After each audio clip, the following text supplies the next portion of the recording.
They say Washington, D.C. is where power wears a smile and cruelty wears a suit. But on a cold Thursday morning inside the Senate Health Committee chamber, something cracked, and 17 million Americans watched it live. Jasmine Crockett, calm but blazing with truth, sat before the mic. She wasn't here to perform. She wasn't here to beg. She was here to fight for the kids whose names never make the news. A stack of manila folders sat in front of her, stamped Emergency Medicaid Impact. Behind her, a silent row of aides. Before her, the nation, waiting to see if anyone would speak for the forgotten. She cleared her throat once, and then, "These cuts," she said softly, "will strip health care from 12 million children in this country. Not on paper, in hospital beds, in homes where inhalers are shared, in places where survival is already a gamble. No theatrics, no shaking voice, just truth, cold, heavy, sharp." She held up a CDC chart, red bars shooting up like flares. "This isn't about budgets," she added. "It's about lives, and it's about what we say to the most vulnerable when we choose silence over courage." From the other side of the room came the smirk. JD Vance, tailored gray suit, polished cufflinks. He didn't even look up. He adjusted his mic like it was just another Tuesday. "The budget," he said, "isn't the place for sob stories." The air left the room. It was like someone had slapped a child and smiled after. A senator's pen dropped. A camera operator whispered, "Did he just say that?" He wasn't done. "We're not here to fund trauma narratives," Vance added with a smirk, "and the federal government is not your therapy couch, Miss Crockett." Silence. Not peace, but silence. The kind that holds back fists. Jasmine didn't blink, but her jaw locked. And for a heartbeat, you could see her holding back something deep. Not tears, but fire. You ever had that moment? When someone tried to humiliate you in public and expected you to smile through it? Let us know in the comments, because that's exactly what she faced and what she refused to give. But Vance had one more line to throw, one more dagger. "These support programs you're crying over, they're a clown show," he said, shrugging. "An emotional stunt by a party that's allergic to math and addicted to crisis." Gasps. Audible. Real. He had just called healthcare for poor children a joke, and the only black woman at that table, a ringmaster of waste. The internet lit up like wildfire. Within minutes, clips of Vance mocking childless women, ridiculing single moms, and defending laziness taxes from 2022 went viral again, now stitched together with today's footage.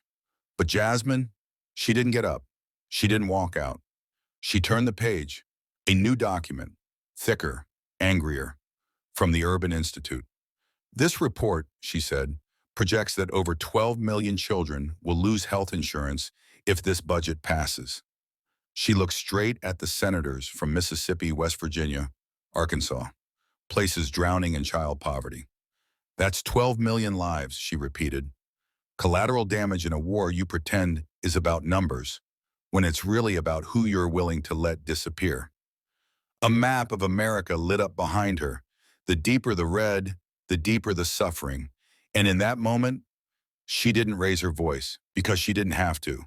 Don't forget to like this video and subscribe. What happens next? You won't believe. JD Vance leaned back in his chair like he'd just delivered a punchline at a comedy roast, not gutted funding for children's health care. His smile wasn't just smug. It was planned, rehearsed, cold. And then he said it. If their parents had real jobs, he muttered into the mic, none of those kids would be losing insurance to begin with. It didn't echo. It detonated. Chairs creaked. Pens froze. One reporter just stopped typing, like his fingers forgot what to do. Jasmine didn't move, but you could see it in her eyes. That familiar burn, that ancient ache of watching someone speak about your community like they're a spreadsheet error. Behind her, an aide clenched his jaw. A woman 2 rows back covered her mouth, whispering, "Did he really just say that?" JD Vance sat back, still smiling. "This," he added, waving dismissively at Jasmine, "is what happens when an entire generation is raised to believe that government is their daddy and hospitals are their inheritance." This time there were no gasps, just silence. Thick, heavy, the kind of silence that screams. But Jasmine still didn't speak. She didn't need to, because in that moment she became something bigger than one voice. She became every voice that had ever been interrupted, belittled, or laughed at for daring to care. She picked up the report again, slowly, carefully, like it was a piece of someone's life, because it was. "This is not drama," she said, her voice level. "This is data. This is a 10-year-old in Georgia who can't breathe without an inhaler. This is a mother in Kentucky who skips meals so her kid can take his pills. This is America, and you just called it a joke." Vance leaned forward. No smile now, just steel. He was baiting her, waiting for her to break. And then he delivered what he thought was the killing blow. "Ms. Crockett," he said, voice smooth and sharp, "you don't represent the working class. You represent TikTok, talking points, and delusional politics." The words didn't echo, they pierced, like needles through cloth. But Jasmine didn't blink. You know that feeling? When someone thinks they've broken you, but all they've really done is reveal who they are. Have you ever been treated like a stereotype instead of a person? Drop your story in the comments. "We see you," the room stirred. A congresswoman stood, eyes blazing. Another raised her hand, ready to object. But Vance silenced her with one gesture, like he was swatting a fly. "She's not testifying," so he snapped. "She's performing." But what he didn't understand was, Jasmine wasn't performing. She was enduring. She was holding every insult in her chest like a stone, not because she was weak, but because she knew something he didn't. Truth doesn't need applause. It just needs to survive long enough to be heard. And in that room filled with microphones, cameras, polished shoes, and fragile egos, she survived. You could almost hear the marble walls breathe. Cameras zoomed in, lenses focused tight on Jasmine Crockett's face, searching for a flinch, a tear, any sign of collapse. But she gave them none. JD Vance wasn't finished. His voice lowered, calculated, slicing the silence like glass. "You're not Martin Luther King," he said. "You're the Instagram version of a dream that died a long time ago." The air cracked. No one moved, not even the senator who had been tapping his foot nervously all morning. A reporter dropped his pen. Even the Capitol lights seemed to flicker. It wasn't just cruel. It was historic cruelty, delivered on record, on federal ground, under oath. And it wasn't just meant to silence her. It was meant to erase her. But Jasmine didn't flinch. She sat still, steady, like the insult didn't land. Or maybe like she'd carried that kind of insult her whole life and had grown stronger under its weight. Behind her, an aide clenched his hands so tight the veins showed. A young law student in the back row covered her mouth with both palms. And still, Jasmine stared straight ahead. Not at Vance. Through him. Like she was already watching his whole world crumble in slow motion. Vance had no idea. He thought he was dealing with a headline, a soundbite, a name he could smear with clever language and a cruel smile. But Jasmine Crockett wasn't a headline. She was the warning before the storm. Because what happened next didn't come from her voice. It came from a whisper, a recording. Her lawyer rose, quiet and calm. "Your Honor," he said, "with the court's permission, we'd like to submit audio captured from a microphone worn by Congresswoman Crockett during her last exchange with the defendant. The device was used for accessibility purposes." JD Vance's team stiffened, but they didn't object, because they knew. The judge gave a nod, and then the courtroom speakers crackled alive, the sound of silence about to shatter. Then the voice, not Jasmine's, JD Vance's. "All we need is for her to blow up and we win. Someone like her, easy, just push and push until she reacts. The headlines write themselves. 10 seconds, that's all it took. 10 seconds to change everything. Because it wasn't just arrogance anymore. It was strategy. It was provocation, planned like a campaign ad, aimed to break a black woman on live TV, then profit off the collapse. The courtroom froze. One juror sat still, tears in her eyes. Another just stared forward, unmoving, like he couldn't believe what he'd heard. Across the gallery, Vance finally looked small, not because he was guilty, but because he'd been exposed. "And you? What would you have done in Jasmine's place?" Would you have snapped? Would you have stayed silent? Tell us in the comments. We're listening. Jasmine didn't say a word. She just breathed. And the room, the courtroom, the country, the conscience of everyone watching held its breath with her. The blueprint of a breakdown. JD Vance sat frozen, not in fear, fear, but in the icy stillness of a man who just realized the game was over. The jury didn't gasp, they sank.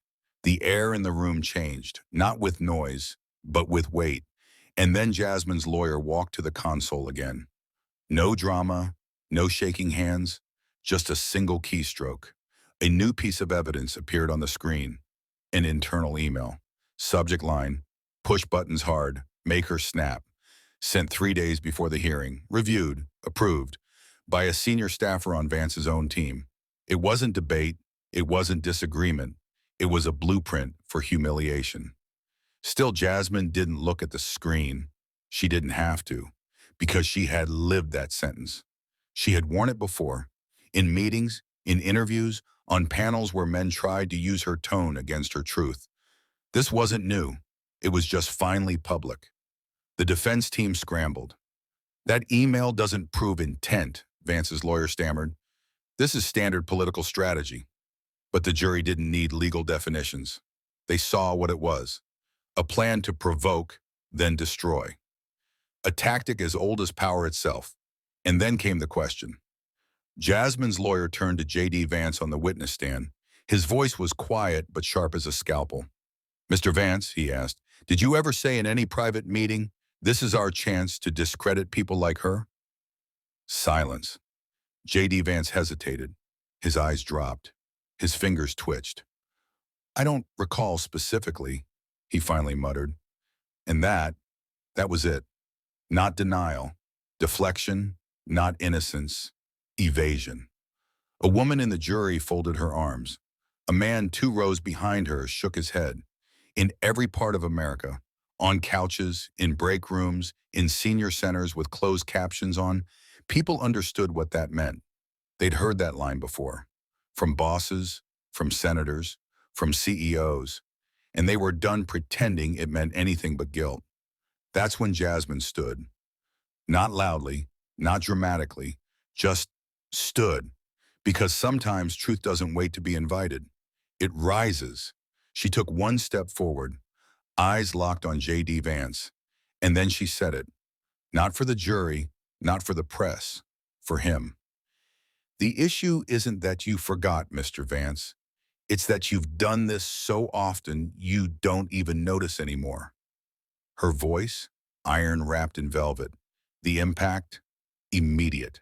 Vance didn't blink, but his body spoke. Shoulders stiffened, mouth twitched, eyes flickered. He'd walked in with lawyers, with immunity, with swagger. But now, he sat in a courtroom he no longer owned, because Jasmine Crockett had taken back the narrative without raising her voice once. Have you ever had to hold your dignity in the face of someone trying to rip it away? Share it below, you're not alone. And Jasmine, she didn't smile, she didn't smirk, she simply stood, and the silence carried the weight of justice. The verdict heard in silence. 4 days passed, no leaks, no statements, just waiting. The country held its breath. News anchors turned somber, podcasts went silent, and everywhere from Harlem to Houston, people replayed the same 2 clips. Vance saying, make her snap, and Jasmine standing without a word, delivering a sentence sharper than any lawyer could write. You've done this so often, you don't even notice anymore. It echoed in churches, in barbershops, in classrooms, because it wasn't just about her anymore. It was about all of us. Then, on the 4th morning, the doors opened. The judge re-entered, the envelope in his hand, thin, heavy, final. He read it silently, then looked up. We, the jury, find in favor of the plaintiff. No gasp, no shout, just a thud in the heart. We find that the defendant, Vice President JD Vance, engaged in systemic defamation and abused the power of his office to publicly humiliate his political opponent with calculated intent. Not just guilt, intent. And then the hammer dropped. We award damages in the amount of $100 million. The courtroom didn't erupt. It cracked. A journalist whispered Jesus under his breath. A woman in the third row gripped her chest. Someone in the hallway dropped their coffee. 100 million, not just money, a Martina's message. That silence is not consent, and cruelty will be answered. At the defense table, Vance sat stiff, hands clasped like a man trying to pray his way out of a storm he caused. But God wasn't answering that call. Jasmine? She didn't celebrate. She didn't smile for the cameras. She didn't even blink. She sat still, like justice weighed more than injustice ever had. And then slowly, almost too softly for the room to catch, she closed her eyes. One long blink. No makeup tears, no applause. When she opened them, her lips moved. No mic, no stage. But the closest rows heard it, and somehow those farthest away felt it. This is for my mother. That's all she said. No explanation. None needed. Because every person watching understood. For every black woman who taught her daughter to be stronger than the world allowed. For every quiet strength mistaken for weakness. For every voice that learned to become armor before it was ever allowed to be heard. That whisper, "This is for my mother," wasn't just a tribute. It was a legacy. Have you ever carried someone else's fight inside your silence? Tell us, because someone needs to hear your story. As the courtroom emptied into the dusk, America didn't move on. It leaned in, because something had shifted, not just in the law, but in the soul of the country. And Jasmine Crockett, she wasn't done. Only hours after the verdict, the courthouse steps were packed shoulder to shoulder. Not with fans, not with journalists looking for sound bites, with people who had seen something they never thought possible. Not just a woman win, but a system flinch. And then the doors opened. Jasmine Crockett stepped out into the golden afternoon. No entourage, no sunglasses, no smile, just clarity. She walked to the podium like she'd walked through a storm and decided to stay dry. She looked out, not into the cameras, but through them. As if she was staring directly into every living room, every waiting room, every place where someone had ever been told to calm down or stay in line. And then she spoke. "I didn't sue because I'm fragile," she said. Her voice didn't tremble. It struck like clean steel. "I sued because somewhere along the way we forgot that dignity is not a privilege. It's a right." Reporters stopped typing. Even the flashbulbs dimmed for a second, like the light itself wanted to listen. And then she lifted a folder. Thick, unbranded, edges frayed. "This," she said, "is the founding document of a new political fund." Eyes widened, murmurs stirred. It's called Power Without Permission. She didn't explain it like a press release. She said it like a vow. It's for every black and brown leader who's been told to wait their turn, to lower their voice, to smile through the slap. No applause, just silence. That rare, sacred kind. Because everyone listening knew this wasn't branding. It was earned. Word by word, scar by scar. She placed the folder on the podium like someone laying down the blueprint for a building no one believed could stand. And then she said something even heavier. "Let me be clear. This isn't charity. This is structure. This is armor." And with that, she turned toward the crowd. No notes, no slogans, just truth. "I'm done asking for space in rooms I've already earned. I want every young person watching to know your passion is not a liability. It's a proof you're alive. In a system that expected you to stay silent." A young black reporter in the front row lowered her phone and wiped her eyes. Behind her, a veteran journalist whispered to her colleague, "She's not making history. She's rewriting the rules." And Jasmine didn't wait for questions. She didn't pause for applause. She just turned and walked back inside. Not to retreat, but to rebuild. Because that's what power looks like when it's no longer asking for permission. Have you ever felt like the room was built to silence you? Comment below. We want your voice in the room now. 3 days later, while the headlines were still burning, something unusual happened. Not in the press, not in the polls, in the halls of power. The Senate Subcommittee on Governmental Ethics called an emergency session. The subject? Vice President JD Vance. This wasn't about Jasmine anymore. This was about the stain he left on the system. They pulled every document, every internal email, every recording. The same ones that made the courtroom shake now rattled the very institution that once protected him. And then the vote came, 11-3. Effective immediately, JD Vance was stripped of all authority relating to federal media and communication oversight.